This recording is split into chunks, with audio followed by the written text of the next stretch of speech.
안녕하세요. 효정다감입니다. 참새가 이륙하기 딱 좋은 시간.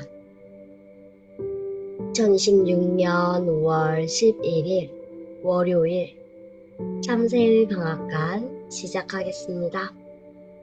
오늘 낭독할 페이지는 233 페이지부터 낭독 시작합니다. 오늘도 함께 해주셔서 감사합니다.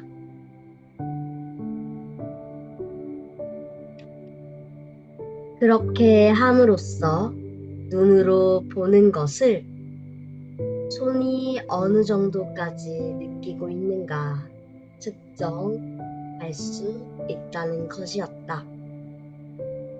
그는 회고록에서 형을 뜨는 작업을 하기 위해서는 인체에 대한 완전한 지식이 필요함은 물론 인체의 모든 부분에 대한 심원한 느낌을 가지고 있어야 한다.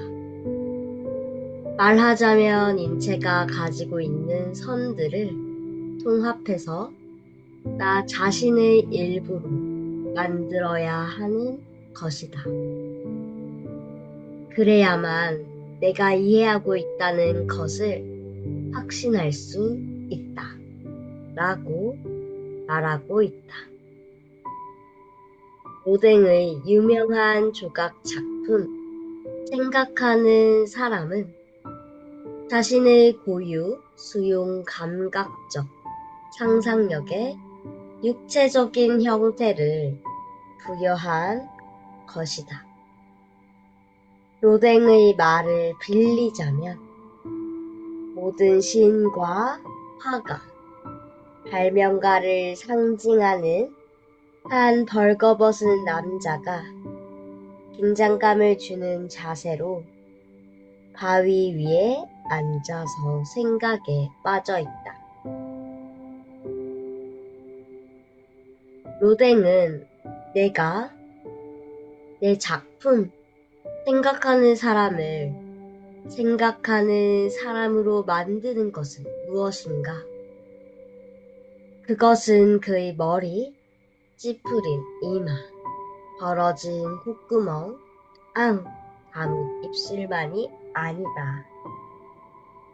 그의 팔과 등과 다리의 모든 근육, 움켜진 주먹, 오므린 발가락도 그가 생각 중임을 나타낸다. 라고 쓰고 있다. 헨리 무어 역시 이른바 심오한 느낌을 가지고 조각 작업을 했음을 밝히고 있다.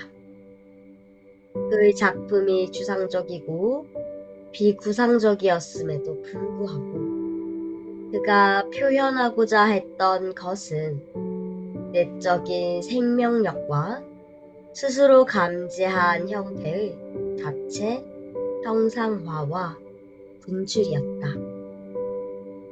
압출되는 형태가 뿜어져 나오는 느낌인 것이다. 무어는 이런 욕망을 바탕으로 다양한 유기물에 관심을 가졌다.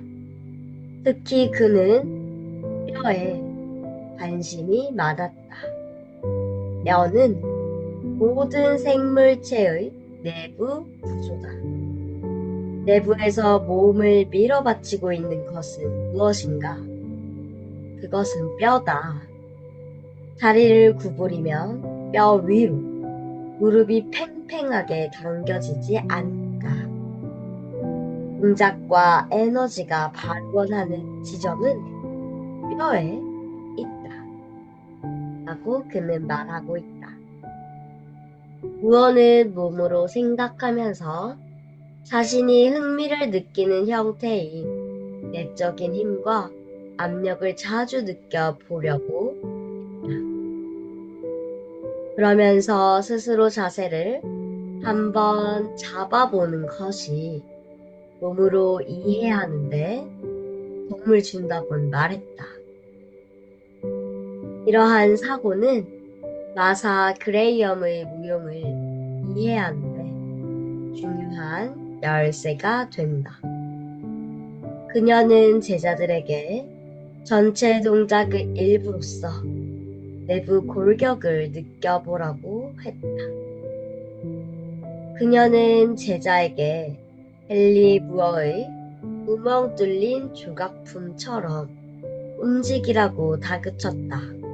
이 말은 뼈 안의 공동을 통해 공기가 드나드는 것을 느껴야 한다는 말이었다.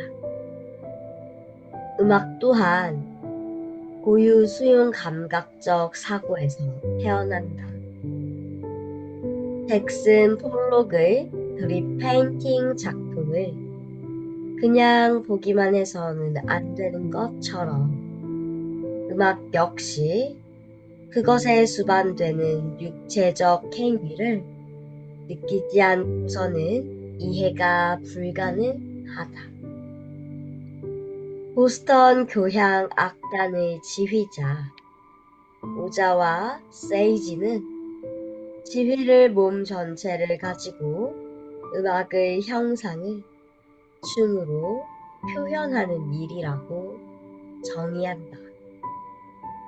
뉴욕 필하모닉의 지휘자였던 레너드 번스타인은 격렬하고 역동적인 지휘를 통해 정념과 동작을 소리에 녹여내고 있다. 연주자들 또한 몸의 상상력으로 연주를 한다.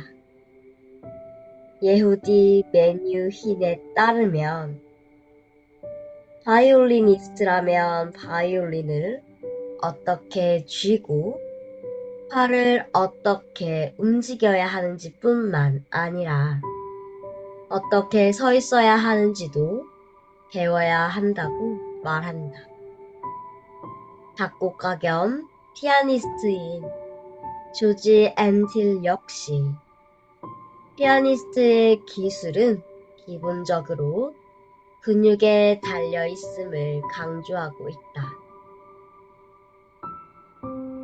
거의 초죽음이 되도록 느린 트리를 연습하고 나면 부푼 양팔이 넓적다리만 해져서 평소의 크기의 2배, 3배가 되거나 그만큼 커져 보인다라고 그는 말한다.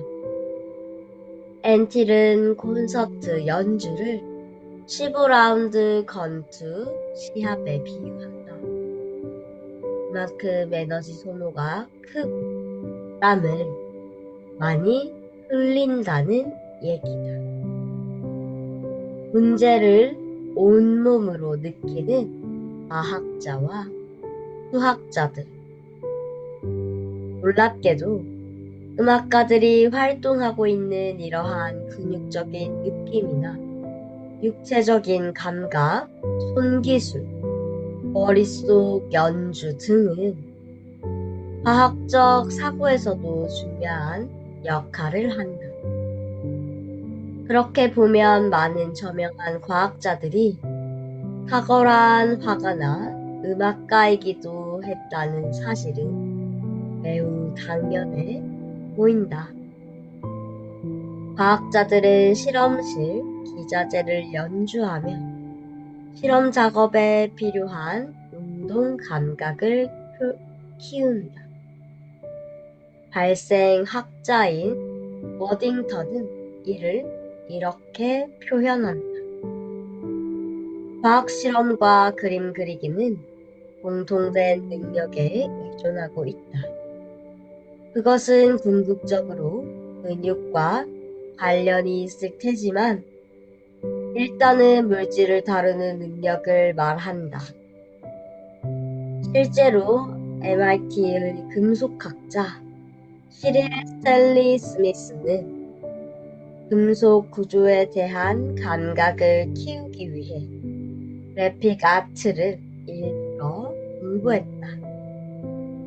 여기서의 감이란 글자 그대로의 의미인데 그가 1972년 친구에게 보낸 편지에 보면 다음과 같이 적혀 있다.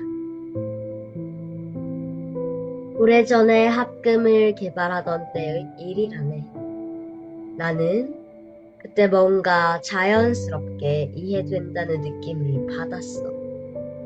무슨 말이냐 하면 내가 실제로 어떤 종류의 합금이라도 된 것 같은 느낌이 왔다는 말이지. 경성, 연성, 변도성, 가용성, 변형성 등 금속이 가지고 있는 모든 성질이 나의 내부에서 글자 그대로 감각을 하고 느꼈다네.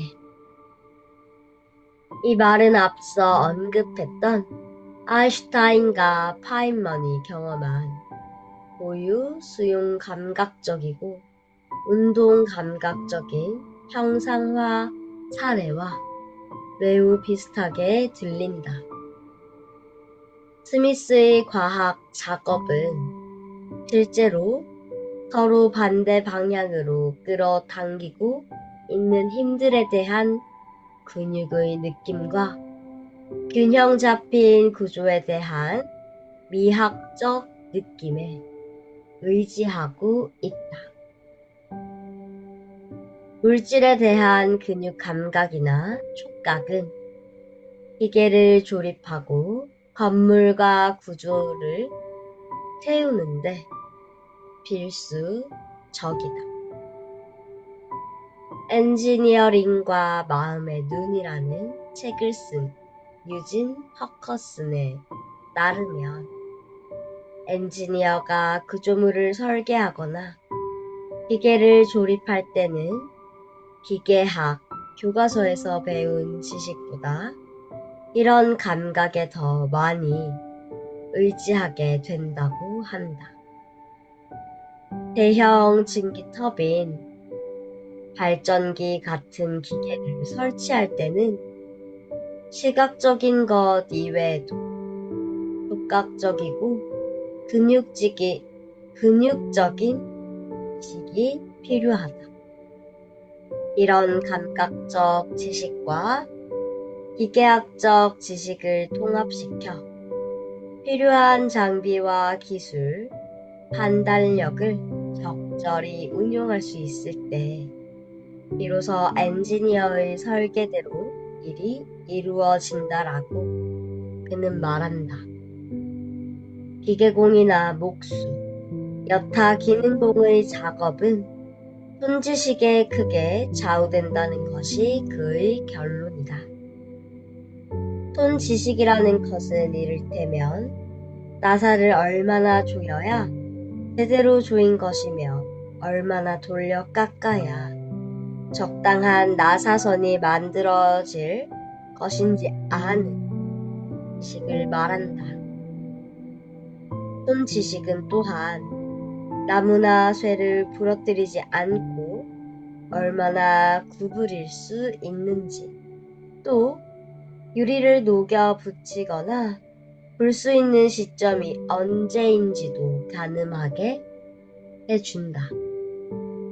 이런 지식은 책에 쓰여있지도 청사진에 나타나 있지도 않다. 오로지 몸을 써서 직접 체험해보기 전까지는 이를 습득할 도리가 없다.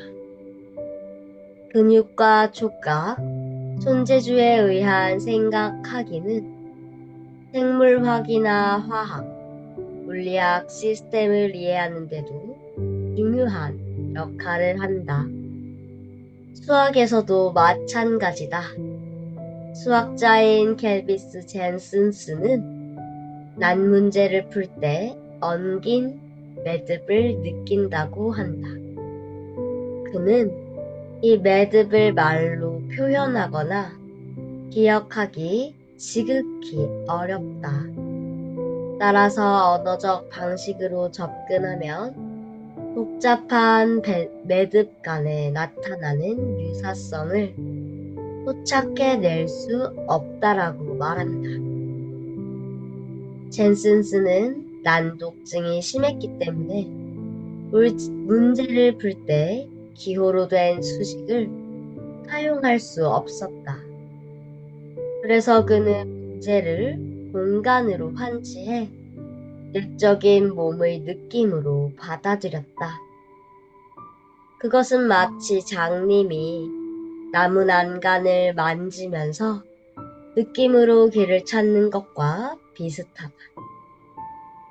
그에게 있어서 난간의 나무 가로대와 콘크리트 기둥은 보이는 것이 아니라 느껴지는 것이었다.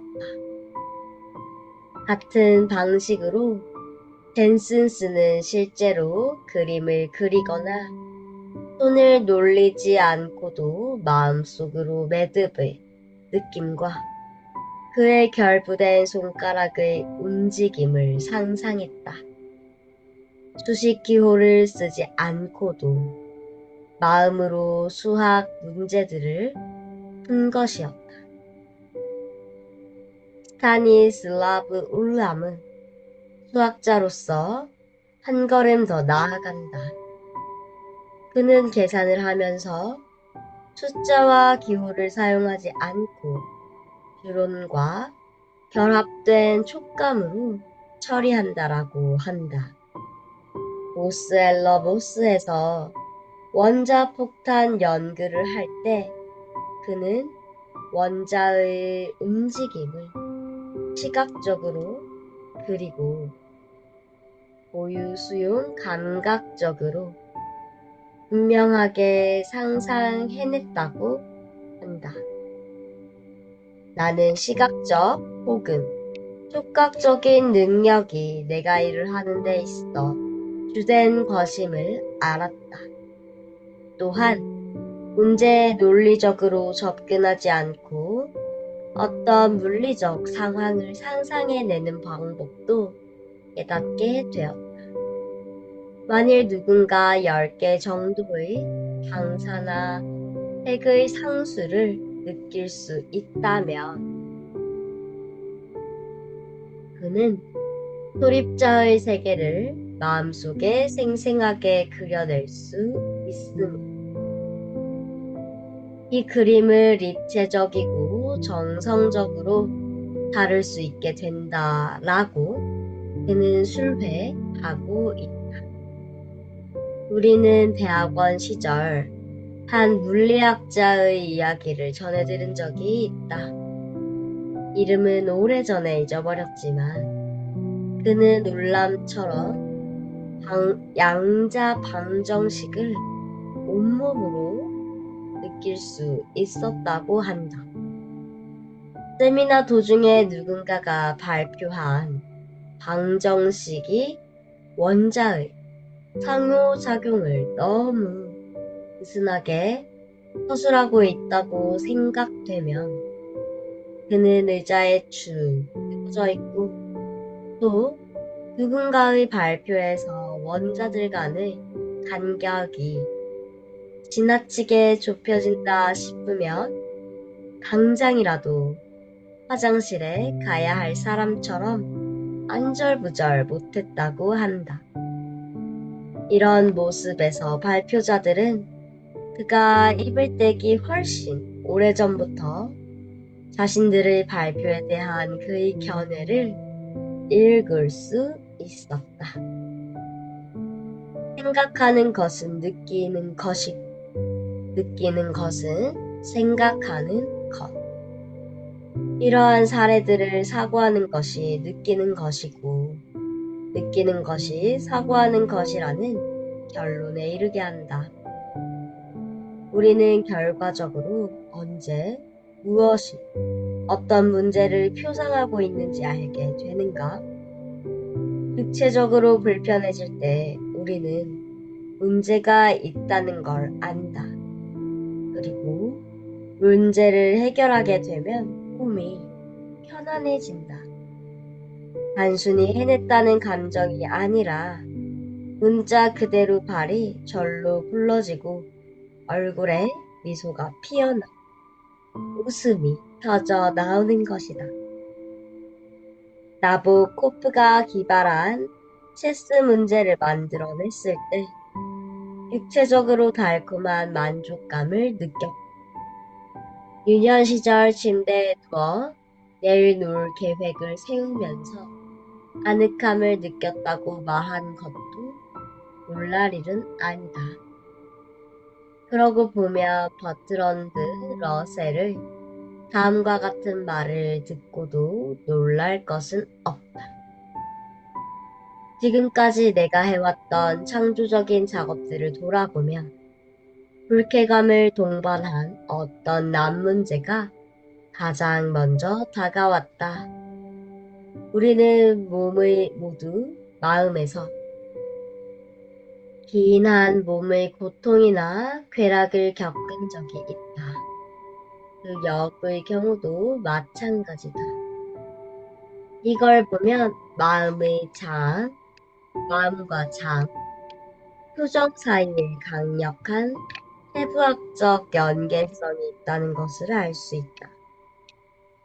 해부학자인 실비아 벤슬리는 우리 감정이 크게는 얼굴 근육에 의해 나타나지만 발생학적으로 보자면 모든 얼굴 근육은 제1, 제2 장근에서 나오는 장 근육이며 장신경에 의해 활성화된다고 주장한다. 그녀는 그렇기 때문에 우리의 감정과 내장의 해부학적인 연계성이 직접적이며 이 연계성은 우리가 생각하는 것보다 훨씬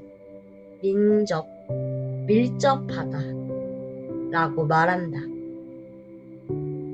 우리가 좋거나 싫을 때 느끼는 감정, 행복감이나 비애감을 느낄 때 마음은 실제로 내장에 연결되고 내장은 다시 마음이나 근육과 통하게 된다. 마음과 몸은 하나다. 따라서 우리는 이러한 상호 연계성을 어떻게 이용하고 촉진시켜야 할지를 배워야 할 것이다. 고유 수용 감각적 사고의 가장 놀라운 점은 그것이 우리 자신의 몸에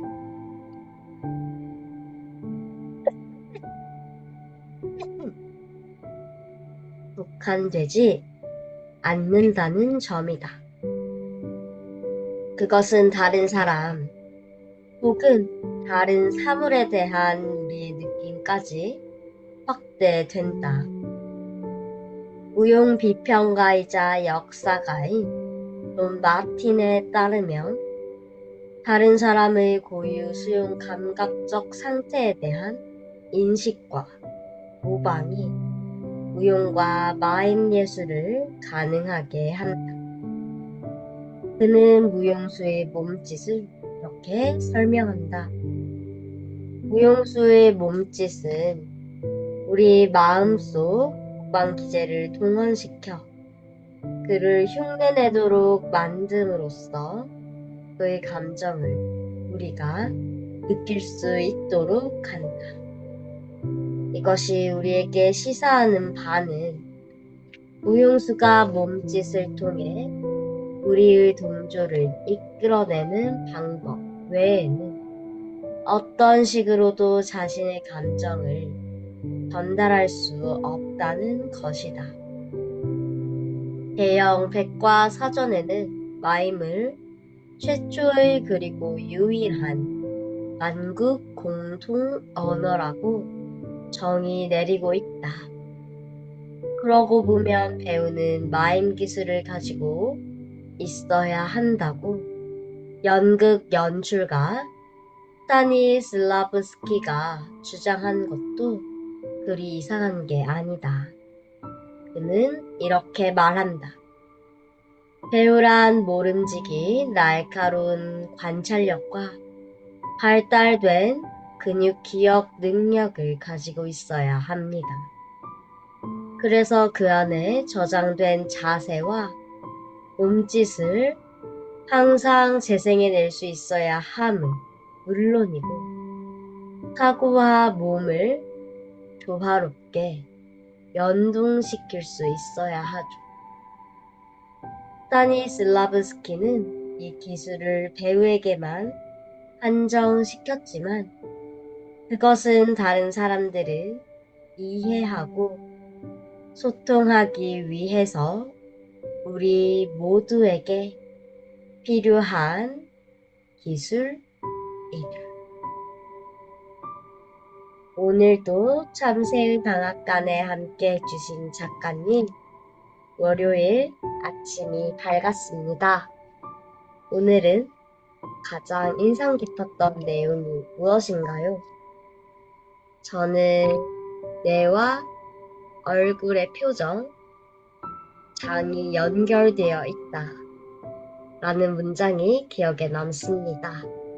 오늘 행복한 표정을 얼굴에 담음으로써 몸도 마음도 건강해지고 행복할 수 있도록 하루를 살아가겠습니다. 모두 활기찬 한 주 시작하시며 행복한 하루 되세요. 감사합니다. 안녕. 감사합니다.